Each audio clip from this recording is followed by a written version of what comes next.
Cooper takes his position behind the gate, and I wouldn't be surprised if Cooper lines up on the inside gates. Remember, the Motocross of Nations, all about strategy. Chase Sexton may have gone to the outside. If we can get a pan, we will do from the inside gate. As we look down right, it will be panning left to right for us towards the box. But if you are first picked, like Team USA, your first rider will go as first available gate wherever he wants to go. And then so they get gates 1 and 21. Ruben Fernandez will be lining up for France alongside his MX2 teammate Marvin Musquin. They put in a good performance in the first race, and if you weren't with us, USA lead the way on 10. They had a first and a 9th in that first race. Australia on 13, Belgium on 14, France 17, Italy 22, the Netherlands 23, and then we start hitting some big numbers. But as the rain continues to fall down here, we've got an interesting matchup with the two Lawrence brothers. One on the 250 there, Hunter Lawrence, and his brother Jett on the open class bike 450, making his debut for the first time. And there is Jett Lawrence. Is he inside or is he towards the outside? That is going to be the big question. Looks like Hunter down the inside there in gate number 4. And Rick Johnson, you've obviously raced this, won it 4 times. Gate pick is crucial, especially when you get conditions like this. Well, and I've always said condition over position, but we have the grate behind the gate, and what that does, that makes it consistent. But as the riders look before they do the parade lap, they can see what it's like on the other side. The track crew has done a great job scraping the mud off, but it is raining a lot more than we anticipated right now. The Fly Racing 15-second board up for the second time today. It is raining right now, and the racetrack here at Redbud. It is MX2 and open. Who will it be that grabs that all-important foxhole shot? USA leading the way at the moment in the general classification, but Justin Cooper is going to be over on the inside there. Chase Sexton a little bit further down for the USA. And will they have all the small bikes in? Well, Anstey gets a good start from the inside for GB, or is it Tommy Searle? Actually, Searle goes down. So GB and Ferrandis in there as well, 15. And the German in there is the Italian Mattia Guadanini, who leads the way for Italy. But for America, this is the race that they've wanted to see. You got Jett Lawrence, who's the lights 250 champion, and the runner-up in 450 to Eli Tomac, Chase Sexton. So now we have a race on our hands. We got Italian out front with America and Australia second and third. Yeah. Guadanini leads away from Chase Sexton now. He's already found his way past Jett Lawrence. But look at that, Australia, 3rd and 5th. And Cooper in there as well. So a good tactic to have your MX2 rider at the inside if you're in the United States. And also Hunter Lawrence getting a good jump from there as well. But perfect track conditions at the moment. Yeah, but as you can see, the rain is coming down hard. It's going to get better, then it's going to get worse. Right now it's going to get a little bit lighter. But right now we see Chase Sexton looking to the inside. Yeah, Sexton menacing there in second position, but he's being harassed by Jett Lawrence already. 2 teammates from the same team, but on on the 250 and 450 in the USA. This time they're riding on the same class, but for personal pride, country pride, national pride. But it's the Italian Guadagnini, Italy, the defending champions, don't forget. And he was in a rookie year last year when he helped Team Italy to win it. But the rain falls down. Sexton there in the second position on the 103. And the green and gold of Australia, Jett Lawrence, on his big 450 bike debut this weekend. He is there in 3rd place. Well, I talked to Lucas Martel, who is Jett's manager, and he says Jett was immediately comfortable on that 450. 4th position, Justin Cooper, and then Hunter Lawrence was, but has Hunter Lawrence disappeared? We'll soon find out as they make their way back into view as Guadagnini goes to the inside. Sexton will not be able to triple up the hill, and Guadagnini makes sure of that. Quick pull of the roll-off set. Oh! Hunter Lawrence, Jett Lawrence casing the triple at the top of the hill. We have lost his brother, Hunter Lawrence. He's down in 19th place at the moment, so... But he tipped over somewhere, but we don't know where on the track. But that is disastrous at the moment, that if he doesn't really improve on that position, he's going to need to throw away that race going into the final race. Well, Paul, let's be honest. When I raced in 1987, way back in the day, when I got in front of Keith Vandervan, I made sure that I went slow enough to fill his goggles full, fill his helmet full, try to fill his radiator. So there's some tactics, and that's why you see the Italians out front and Chase Sexton and also Jett Lawrence having to pull tear off, and they got to make sure that they keep as much mud out of the radiators as possible. Remember, you can drop your worst score at the end of the 3rd race of the day. Until then, we do count all these scores and all the classifications. But as it stands right now, USA on 20, Australia on 42. Here's what happened to Hunter Lawrence a moment ago. Did he just tip over? Was it a fall? He was in about 4th place. There he is. Uphill into the next left-hander. He touched with maybe Cooper. So I think him and Justin Cooper tagged. Lawrence goes down, and he's now currently in 18th place. Well, that was a situation where you got to be aggressive. And Hunter went to the outside, squared it, come across. Cooper was on the inside. As he went for it, he just missed it, clipped Cooper's back wheel, and down he goes. So a very, very costly mistake. It's one thing to fall later in the motor, lose 1 or 2 spots, but on these opening laps, you lose 10 to 15. After the first round of action, which was MXGP and MX2 riders, Team Italy were down in 6th position. They've improved to 4th all of a sudden on 54. That's still a pretty big number, but they'll be looking to throw away their worst result at the end of it, as will everybody else. But still looking good for the USA at the moment, with Chase Sexton there in 2nd, Jett Lawrence there in 3rd place for Team Australia, 1:15. Just behind them, we've got Justin Cooper of America, Ruben Fernandez of Spain, Harri Kullas, the 2nd MX2 rider, in 6th place. After Justin Cooper, then we've got Vlaanderen, Harri Kullas, Marvin Musquin, Freddie Noren, Lorenzo Locurcio, as the track with this rain will continue to get deeper. And on some of the places on the racetrack where it's hard underneath will start to polish up and get very, very slick. So it's going to be an interesting 25.5 minutes plus 2 laps from here, Rick. Well, and we've seen how the paddle tire has evolved and everybody's running it, so it's a huge advantage. But when you break through the mud and through the soft dirt, you get to that hard spot, it becomes very sketchy and hard to hold on to. Justin Cooper on screen here, 102 from the United States of America. He is in 4th position. In the earlier broadcast, I alluded to the fact that normally you have weaker riders, not the weakest, but weaker riders overall in this class. And that is good for the MX2 riders, and we saw that a moment ago with Cooper there in 4th. Hunter Lawrence was up there in 5th, and Harri Kullas in 7th place. These guys didn't get a look in too much into the top 10. But you got to imagine how perfect Cooper and also Hunter Lawrence's start was. Kai de Wolf from the Netherlands is down. So where was he? He was in 20th place anyway. But that's on the final corner. Yes. So Kai de Wolf going down, and that is going to be costly for the Netherlands, who were victorious here in 2018. Well, back to finish that thought, how on point were the 2 lights or MX2 riders to be that far up front? It was one thing, you know what it was like running a 125 or a 250 against 500s, but these 2 riders pulled off impeccable starts to be up in the top 5. Unfortunately for Hunter Lawrence, he went down, but now Justin Cooper in a perfect spot. Just looking at our timing screen as we focus on Justin Cooper, who's being urged on by the fans here. Max Anstey and Tommy Searle down in 33rd and 34th, but looking good for Italy at the front of the race at the moment.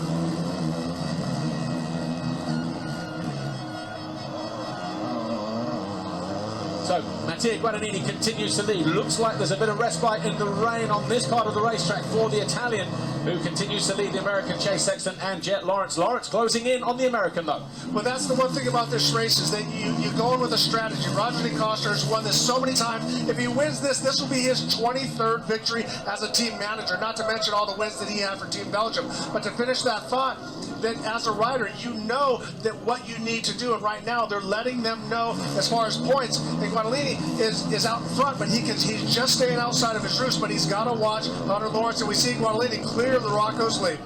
Yeah, and Jett Lawrence a moment ago looked like he was closing in, but as they came out of Talladega, down through the left and then back on this side of the valley towards the rollers, that outside line approach that we saw quite heavy in the first race, costing him time, and that has allowed Sexton to pull 1.5 seconds over the Australian. So, but it's Mattia Guadanini who holds just over a second advantage over Chase Sexton.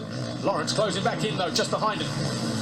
Guadanini got a little bit bigger body, a little bit a taller rider, and I think if you use that to your advantage in the mud, it definitely helps. You see Chase Sexton, also another rider that's a little bit tall, but now watching Jett Lawrence, I think he's going to get faster as the race goes on. He hasn't been on the bike that much. I tell you what is interesting, Dylan Ferrandis, he fell at turn 1. He has pulled his way up to 11th place.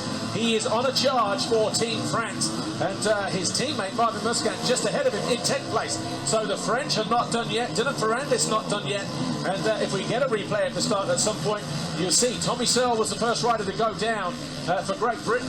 He is buried down the inside. It's Jett Lawrence knack-knacks his way into that bottom corner, turn 7. Somehow managed to keep it up on 2 wheels. A great save, Paul. You were looking at scoring and timing at the time. He lost the front wheel, caught it, went back the other way, jumped another line, then when he dabbed his foot, threw it over the other side, looked like Jeremy McGrath in the 90s. I was talking to his dad on Friday, and he said, the advice I've given to Jett is, as it's his first time on a 450, if you feel that you are arms and legs all over it, you're overdoing it, go back to a base that you are able to work with. So, obviously, I'm not sure if he's on the limit there or not.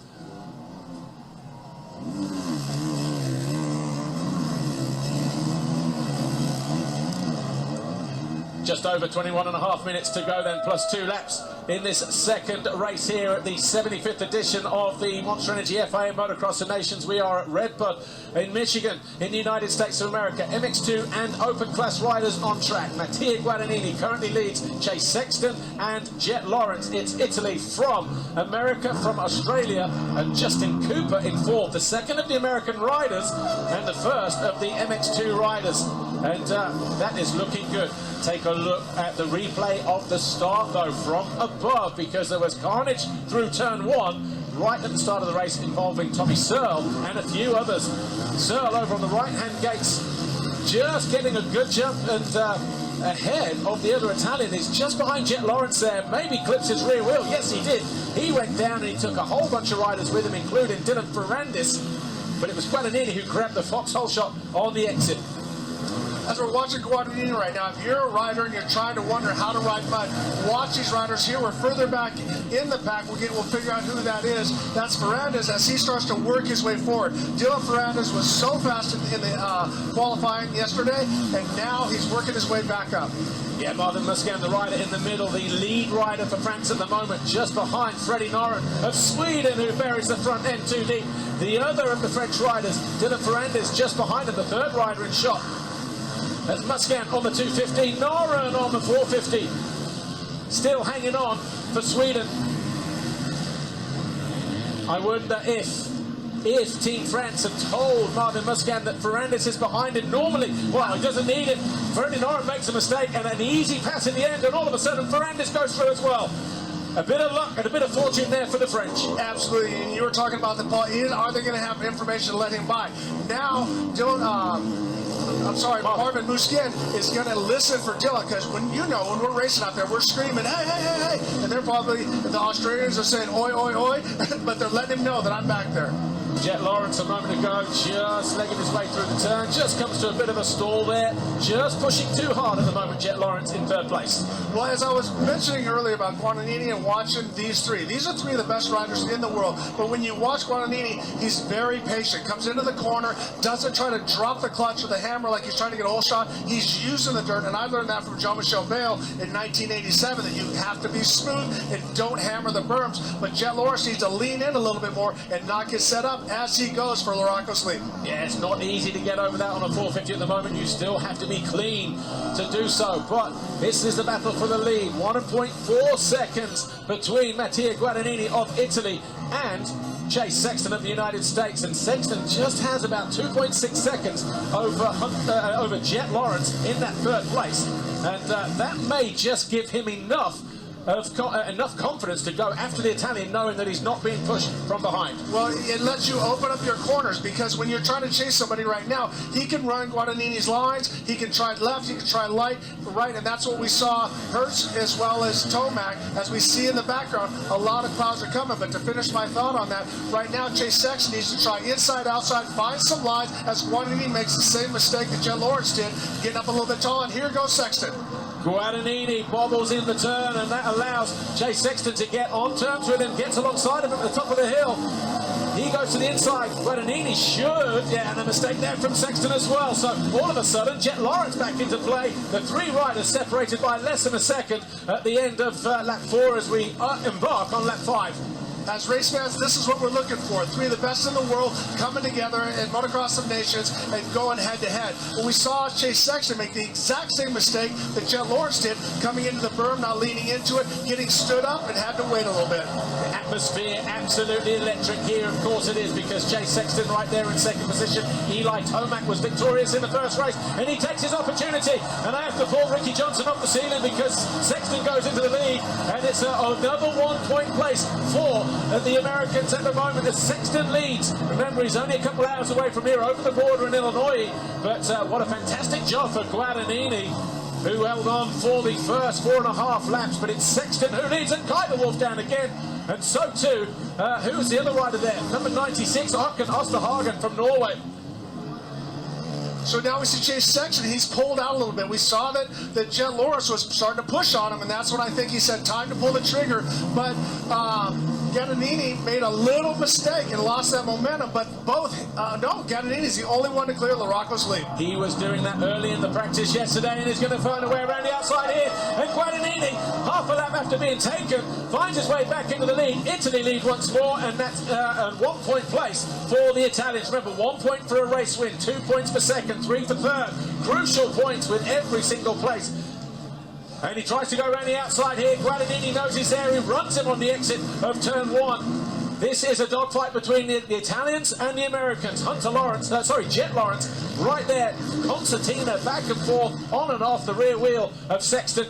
But a fantastic ride this for the Italian Guadagnini in his only second Motocross of Nations appearance. No, I'm very impressed with him, and especially when you lose the lead, sometimes a rider loses a lot of composure. He bounced right back, Sexton made a couple mistakes, and he was able to take that lead back, running very strong. So Guadagnini doing an awesome job here at MX of Nations Moto 2. Meanwhile, behind these guys, Ferrandis now up to 8. He's cleared Marvin Musquin and Harri Kullas. Kullas now 9, Musquin 10, Noren 11. Hunter Lawrence is up into 12th place, so the Aussies are fighting back in 3rd and in 12th place with Jett and Hunter. This time he goes to the inside, does Sexton. He may just make it happen here. No, he doesn't. Guadagnini read it well, keeps the American to the outside, Sexton. And this is where I think that you need to rough a guy up a little bit. And a physical game is part of the race. Now, I'm not saying take him out or hammer him or try to hurt him, but when you run a physical race, it changes the way a rider rides. And Guadagnini seems so confident that he just moves right over in front of Sexton. But talking about roughing up, I think that's what Hunter Lawrence tried to do to Justin Cooper, knowing that they were so close in the overall general classification. It came off worse for him. He took the risk. Cooper stayed up, Hunter went down. Yeah, exactly. You have to be in position. You got to take control, and that's where it also says, you know, my friend Chris Brennan from Jiu-Jitsu says, position before you try to submit somebody. So you got to make sure you're in the right place if you're going to be aggressive, or you're just going to go down, especially in these runs. When we look at the overall classification at the moment and the top 3 closing up here, in fact, we'll do the general at the moment, but with 14.5 to go, this one is going to go all the way down to the wire.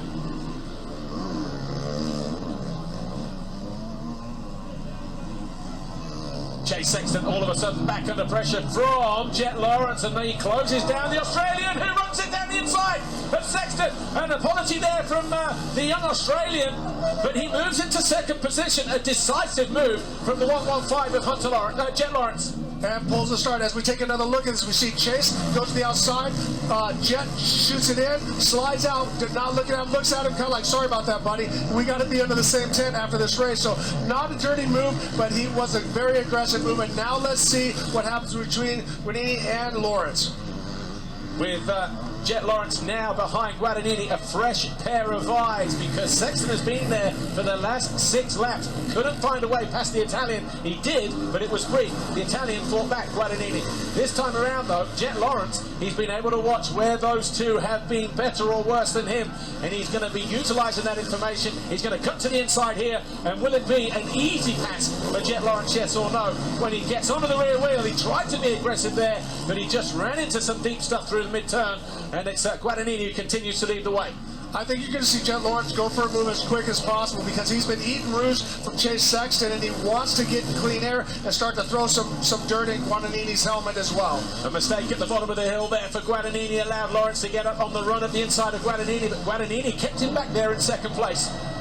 as Lawrence comes back for more, jumping long into the turn, very reminiscent of his Dutch skills from his time in Europe. He's all of a sudden found some speed and he charges down the inside, takes the lead away from Guadanini. It's Australia and Jett Lawrence who lead in race 2. And this is what I was talking about. Make the definitive alpha male pass. He squared him off, went to the inside, and gave Guadanini no choice but to let off. So 12.5 to go. Chase Sexton just losing a little bit of time here at the moment, but he will regroup, I'm sure, in the next few laps. So Jett Lawrence, your new race leader, with just over 12 minutes plus 2 to go. He found his way past Mattia Guadanini a moment ago, and Chase Sexton just down there in the background in third. But Jett Lawrence at the end of lap 7, a leader for the first time. It's also Jett Lawrence's first ever Motocross of Nations event. He's normally a 250 rider, just like Jago Geerts in the MXGP category, stepping up from a 250 to a 450 and having a fantastic big bike debut. Well, when I watched the bikes yesterday, the Team Honda boys between Jett Lawrence and Chase Sexton, they look more comfortable, they're cornering more comfortable, they've made some small adjustments to those bikes. Those two guys look very, very strong out on the track, but it was Jett Lawrence who made some very alpha male moves on both Chase Sexton to move into second, and also Guadanini into the lead. I tell you what, there's a guy on the charge, and it is Dylan Ferrandis. Here's a replay of the pass a moment ago. Jett Lawrence down the inside, he was decisive, took the line away from Mattia Guadanini. That's all it took for the Australian to take over the lead.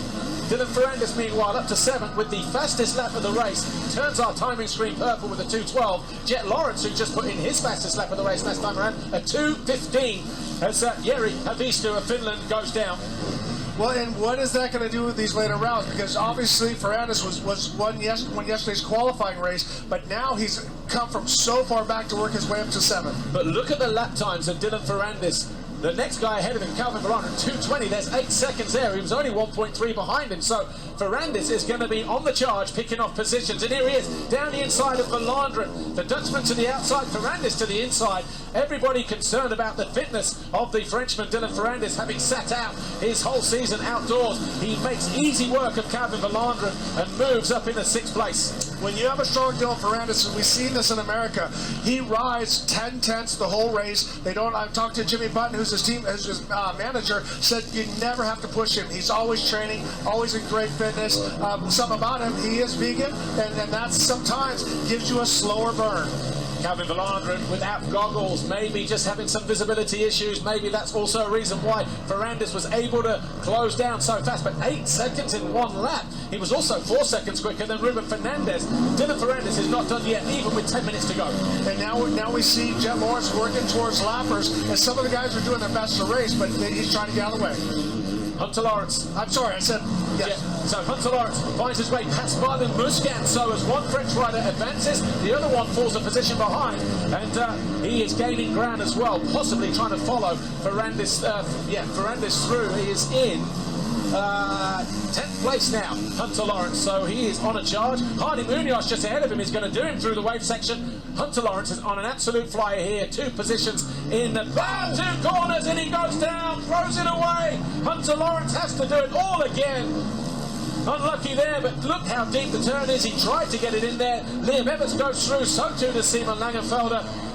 Hunter Lawrence just pushing too hard for the conditions. All that work right there, went down, worked his way back, was doing so well, but that energy, that is like 100% like doing a deadlift, trying to get that bike out of the mud, then trying to get it started. You're holding your breath, so much anticipation. Watch as he comes to the outside, digs the front wheel, pushes it over the top of the berm, and down goes Hunter Lawrence. Marvin Musquin going past Hunter Lawrence, rubbing his hands with delight, thinking this podium is between 3 nations, maybe America, Australia, and France. If you're just going to give me some points there, my friend, I'll take them.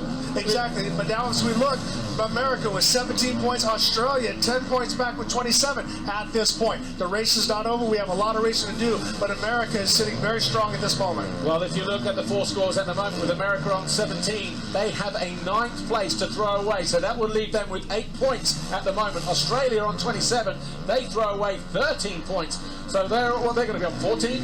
Yeah, but it's still anybody's race. Anything can happen when you have mud, and you have all of this. As you can see how everybody is dark brown and their number plates are caked. They have to try to keep that mud out of the radiators, because these things, if they don't have air flowing, they're going to overheat. Yeah, in real time, it looks like a 10-point advantage by the USA over Australia, but when you throw that 9th and that 13th away, Australia have a bigger score to throw away. There's really only going to be 2 or 3 points in it at this stage. So still, every point crucial and everything to play for. Here's Jett Lawrence. Lawrence, your race leader. But everyone was saying from America that Cooper was possibly the weak link, you know, because those guys did so well. But look at that. He is sitting right behind Chase Sexton on the 250. So unbelievable job. He won his qualifying race as we see Jett Lawrence trying to work his way and get away from everybody. Jett Lawrence coming out of that final left-hander there a moment ago. This corner here, he almost got unseated as he got on the gas. The thing dug in and kicked back around. Mattia Guadanini, though, still hanging on to second position here. Rider number 3. They're approaching back markers. Chase Sexton all over the back of him. Number 103. And this is going to be a duel right the way down to the wire as well between the Italian and the American. Guillaume Ferrandis, the MX2 rider for Spain. He's in 28th place. He is about to get lapped. He pulls over, lets the battle go through, and then he drops in just ahead of Sexton. Wasn't his fault entirely, I don't think. He was either that or stop in the corner. Well, I was listening to you and Jason Thomas, and Jason was saying that sometimes you have a hard time getting out of the way as we watch Chase Sexton looking up the inside. Yeah, Sexton tried to get alongside, but he was always fighting a losing battle, and now he goes to the outside line here. Can he commit a mistake from Guadanini on the way in? Can Sexton cut back out of the turn? Yes, he can, and it's Bartabar as they charge down into turn 7. This time, Sexton has moved into second position. Another vital point for the USA. Exactly, that's the thing. You want to try to stay there, and as I said, add some mud to Guadanini's face and get him on the same level. You can see how clean Guadanini is. He hasn't had to sit and ride on somebody's back wheel yet. 6 minutes plus 2 laps to go. Jett Lawrence 6 seconds clear of Chase Sexton, who's now in a second. Mattia Guadanini holding up the flag for the Italians in 3rd place. Where is his teammate Andrea Adamo? He is in 15th position at the moment as the 6th best MX2 rider. But Jett Lawrence, again, Australia on paper, when you talk about what the Lawrence brothers have done in the US in the 250 class this year, but then putting Jett on a 450. Some people saying yes for a podium, yes for a possible win, but will Jett be able to come up with the goods on the 450? Will he be at a weak point, yes or no? Well, you know what? He is answering those doubters and those critics, because he is leading the way and he's doing it fine as well. There's exclamation points at the end of everything. No more question marks, because he has done a great job. But now Chase Sexton's worked it up, and now we see Guadanini does not clear the Rocco's lead, but that was one of his strong points. Davide DiCarli on screen a moment ago there, the team manager, assistant manager, if you like, for Redbud Gas, the team that Mattia Guadanini rides for back in MXGP, and I'm sure he's pleased with the way he's performing today.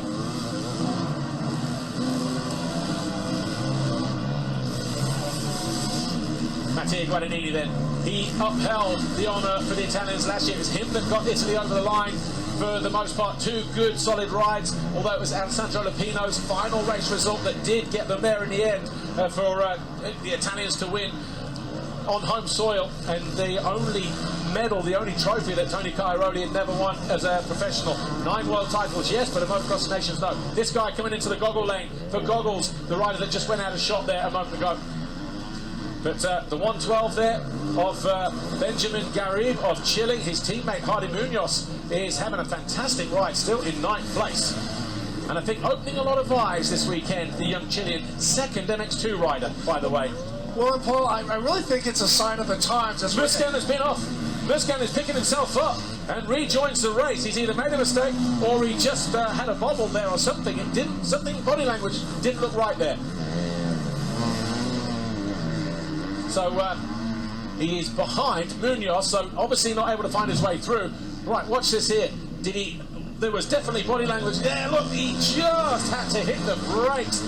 Close moment that for Marvin Musquin and friends. Well, and that's what JT was saying, is that you gotta, sometimes it's hard to get for the riders to get out of the way. And Marvin Musquin carrying about 5 miles an hour faster, then had to check up and grab the brakes. And then when you touch the brakes here, it actually wants to throw you over the bars.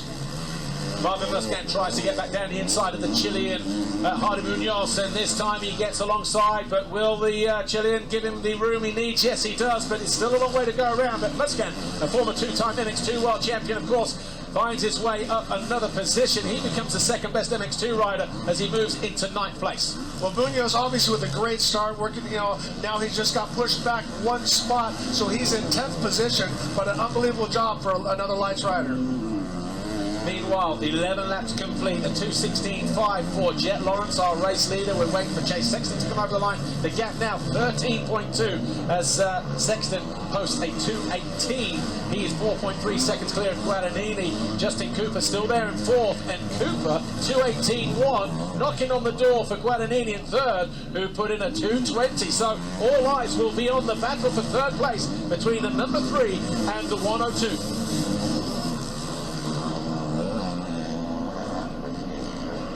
So just over 2 minutes to go. Paul Malin here alongside Ricky Johnson, and there's Dylan Ferrandis. Ferrandis is still climbing up the leaderboard. He's in 6th. He's got Ruben Fernandez right there just ahead of him. Has he? Yes or no? But Fernandez is Spaniard in 5th place, so it's a back marker there at the moment. There is Guillaume Ferres, the other Spanish. But what a charge through the field this has been for Dylan Ferrandis. Off the ground at turn 1, up into 6th place. But if we look at the time, but we did not see when we were off camera, is Ferrandis got a 2:22, so he must have gone down again to lose some more time. So Ferrandis has made a couple very, very hard bobbles, but now still working his way forward. Yeah, back markers. And actually, when you think of the first race, how passing was not at a premium. Obviously, we had difficult conditions early on. The first sort of 7-8 riders all stayed. 9 riders stayed in the same positions throughout the entire race. But for Dylan Ferrandis, if somebody had said it's difficult to pass, it's one line, this, that, and the other, he charges down the inside of the back marker here. But he has slided his way through the field from a first turn crash, and he is there in 6th place. Where is Fernandez? Fernandez is already at the top of the hill and back in the opposite direction. So Ruben Fernandez does have some breathing space. 12 seconds between Ferrandis and Fernandez. Just trying to say that 10 times. All right, so a little homework here.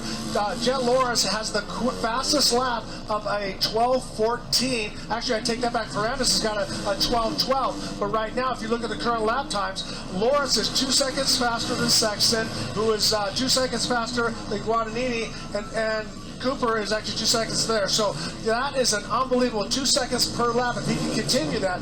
And Paul, is it because he's clearing LaRocco's lead? It's about that differentiator when you do jump it. It could come down to the fact that he's making it over the top of LaRocco's lead. But obviously we're not seeing him all the way through. I would like to go to the battle of 3rd place between the number 3 and the number 102. That was a moment for Dylan Ferrandis. Marvin Musquin, but nothing too major. But if we can go to Guadanini in 3rd, because the gap between him and Cooper is about, 3 seconds. And Dylan Ferrandis here in 6th place, setting the fastest sector 4. So the run towards LaRocco's lead and over the finish line. Well, that's the thing. When you can clear that, we saw that yesterday with Cooper over Hunter Lawrence. It was a 2 second gap. So if you can clear that, that's a guaranteed 2 seconds per lap. Well, a little bit out of shape there, and that's going to give more time to Justin Cooper. This is Guadanini in 3rd. Mattia Guadanini of Italy doesn't look over his shoulder. The next rider into the turn is the 102 of Justin Cooper. And it's obviously America. They're in pole position at the moment, although they can't afford to lose any positions as France are gaining ground. This is the gap between 3rd and 4th. Cooper, if you remember, 2019 Motocross Nations in Holland at Assen. He dominated the qualifying race on Saturday, crashed with Jason Anderson on the first lap of their first race on Sunday, smashed his hand up, rode through the pain barrier just to get a result. They didn't make the podium that day, and he said, if I ever get an opportunity again to ride the Motocross Nations, I am first in line for redemption. He's doing that. He will be in a very commanding position here if he can stay where he is, and Team USA, of course. Because in this first race he was 9th, so he's going to have 11 points as an MX2. 13 points he'll have as an individual score. Well, and at that point we can throw out that 9th position. So great job by Justin Cooper, but he also has the support of the local fans. You've raced in Great Britain. You see that Union Jack out there. You see everybody with the horns cheering you on. That gives you so much adrenaline as a rider, and also you don't want to lose because you don't want to let every fan down. Rick Johnson, you're a four-time Motocross of Nations winner. You won at Unadilla in 1987 on a muddy day. You and Jeff Ward and Bob Hanna. You know what it's like to have the crowd behind you because you've also won in Italy at Maggiora, and you know the other two times outside of the USA. So the difference riding at home in a Motocross of Nations for you was the difference or not really?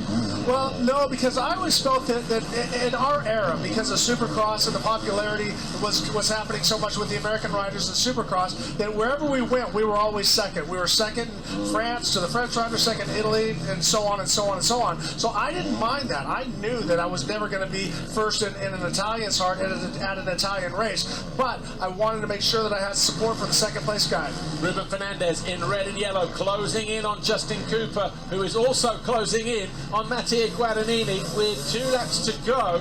Are we going to see a change in the top 3, 4, 5 positions? Dylan Ferrandis about 6 seconds off the pace of Fernandez, but he's whittled that down. He's halved it in the last 2 or 3 laps with his blisteringly fast lap times. We're watching Guadagnini, and he seems to be a little bit passive as we're watching Justin Cooper get more and more aggressive. And I think the track is getting better, a little heavier, like we talked about, but it seems like Justin Cooper is having more luck with it right now because he's on the lighter bike. He can't afford to switch off though, and this is the gap now. It is coming down between 3rd and 4th. Fernandez on the charge as well. Another rider from Spain on his first ever Motocross of Nations visit and coming here to Redbud, where yesterday the weather was fine, today not so. But this is a real leveler. These kind of conditions, the track is not impossible to ride. It's heavy, yes, it's technical, you have to think, but actually, you know what? These conditions have really made this event this weekend today. Well, it is. Right now, it's a great racetrack because we've had some rain, but once again, the guys from Redbud, the crew, Jeff Nordstrom, Tim Ritchie, everybody has done a great job as we see Justin Cooper start to work his way up, but he cannot take that aggressive move. He's better to finish in this position than go down. But if he thinks about settling for 4th place, Justin Cooper, look how quickly Ruben Fernandez is closing in. Yes, he can afford to lose a place because when you think of the gap between America and Australia in the greater scheme of things, but at the same time, every point counts. It's not like when we race, it was 1-1 wherever you were, you know, in the class. But as we go into the final lap then with Jett Lawrence, a 2:17.4 for him. We wait for Sexton to come through. There he is.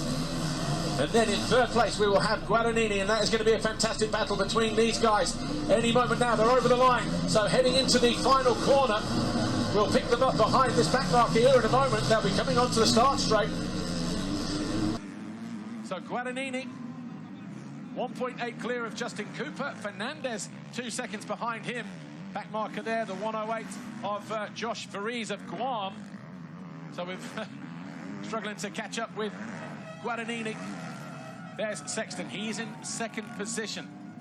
Interesting thing here, and obviously something to think about going forward. Rick, nothing Motocross of Nations related. The performance from Jett Lawrence going into 450 in a fire. Well, in fact, we'll get back to that in a moment. Ferrandis all over the back of Fernandez. He's whittled down 12, 14 seconds in the space of about 3 laps. It was 5 seconds a lap ago alone because Fernandez, his lap time of 2:18, 2:13 for Dylan Ferrandis. So we should see him get by here. I do want to make a plug for what I've given out. I work with the guys from Carson City Motorsports and also from Rockwell Watches to give out individual gold. At this point, we have Justin Cooper as the MX2. If he can pull this off, he will be the overall winner and he'll receive that watch. It's going to be pretty cool, but we're just going to see what happens in the last motor with MXGP and Open. Yeah, well, I mean, we'll have to see. Obviously, we need to go delving into those results, but he's definitely been more consistent and up at the front as the 2nd best MX2 rider in race 1 and the best in this one. But Dylan Ferrandis absolutely on a charge. He is going to be... So Dylan Ferrandis, of course, the French rider, he is back-to-back races, don't forget, Open and MXGP Open. A bit of a bobble there through that bottom corner. But the confidence that he shows as he comes to the inside, just scrubbing the front wheel, he's very comfortable on that Yamaha. Cooper dealing with the back marker there behind him. Meanwhile, Jett Lawrence, an absolutely dominating display here, wins for Australia, his first ever Motocross of Nations event, and it's his first race win, and on a 450, so out of class. But Jett Lawrence makes it happen. Meanwhile, Sexton 2nd, but Guadagnini 3rd. Where is he? Here's Dylan Ferrandis.